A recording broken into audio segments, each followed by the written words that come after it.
Hello and welcome to Able Jam TV. Here we give you the best entertainment content like never before. Kindly feel free to subscribe and turn on the notification bell to get all our content.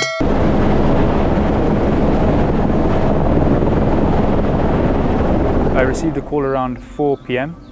Regarding a fuel bowser that was crossing the causeway between Galana and Kulalu, and the fuel bowser was taking fuel to the NIB at Galana, and on its return back across the river he encountered rising floodwaters due to the recent rains upstream. The lorry was pushed sideways by the rising water, and two of his wheels went off the concrete causeway, and this obviously the lorry was now stuck.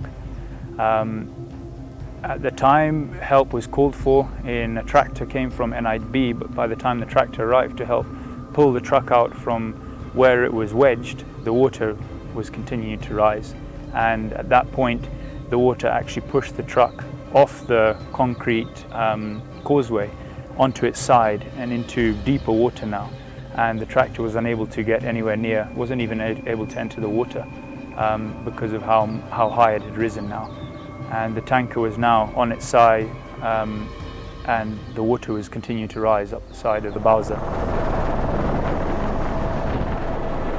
Adding to the kind of fear he may have had, that river, as I'm sure you know, is full of crocodiles and hippos as well. So for him mentally, I'm sure it was extremely frightening and challenging for all that time to be stuck on that lorry.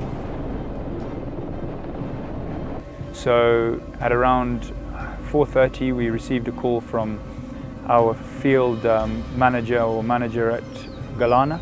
So the Sheldrake Wildlife Trust, in partnership with the Kenya Wildlife Service, has the mandate to do conservation on Galana Ranch and Kulalu Ranch. So thankfully our manager there was made aware, as well as the NIB management, and they called Kaluku, our headquarters, and who in turn called me asking for help, and thankfully we were in a position to scramble the aircraft, the helicopter, as soon as possible and rush down there. And about 45 minutes from the call we managed to be on site and able to collect and rescue the gentleman. He was extremely tired. I could see that even from where I was sitting in the chopper flying. I'm told he was there since 10, so he's been a long time under extreme fear, I'm sure. Even looking through the window of the lorry, I could see the windscreen was smashed and the whole cabin was filling up with water and was full of water. But thankfully he knew straight away that we were here to help, and he started making moves to get to the helicopter, which was very helpful for us, so we weren't having to carry him or anything like that. He knew that this was a way out.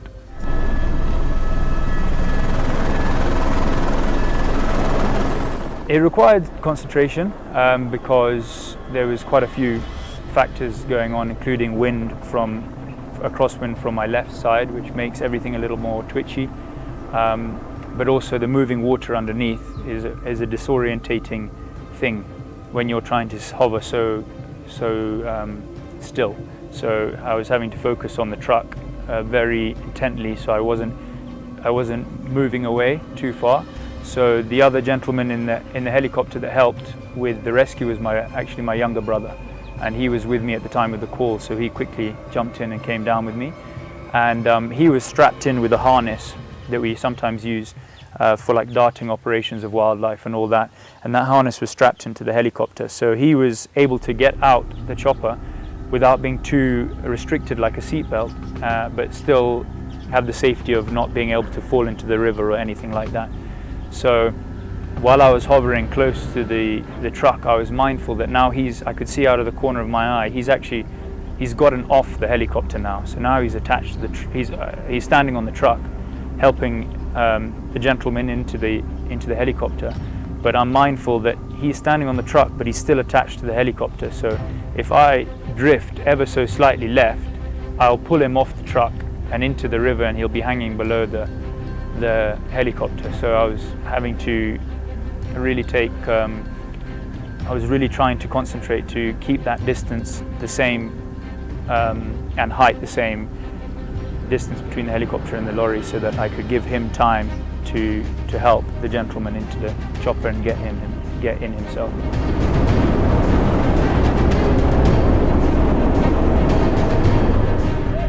Well, immediately he got in, first thing he said was, "Wow, thank you." And I could feel a sense of appreciation and a massive relief for his ordeal. He kind of could see now it was over. He knew he was safe now. It was a massive appreciation and gratitude, but a big sense of relief, and I think he was a bit overwhelmed about everything.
Ele é o